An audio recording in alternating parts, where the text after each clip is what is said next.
నా నామమును ఉచ్చరించుట వలన నేను వారిని ఆశీర్వదించెదను. సంఖ్యాకాండము 6వ అధ్యాయము 26వ వచనము. దేవుని ప్రజలైన ఇశ్రాయేలీలతో దేవుడు మాట్లాడుతున్నాడు.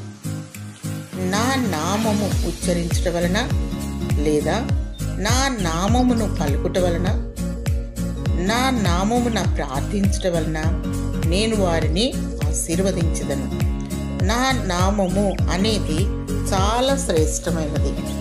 పాత నిబంధన కాలంలో యెహోవా అను నామము ఉచ్చరించుట వలన దేవుడు వారిని ఆశీర్వదిస్తాడని దేవుని వాక్యం సెలవిస్తుంది.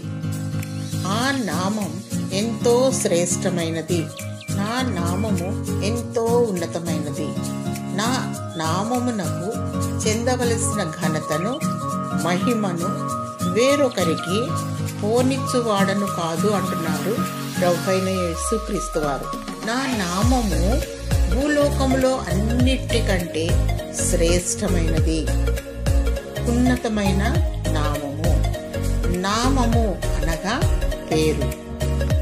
ఆయన నామమును ఉచ్చరించుట వలన మనము దీవించబడతాము.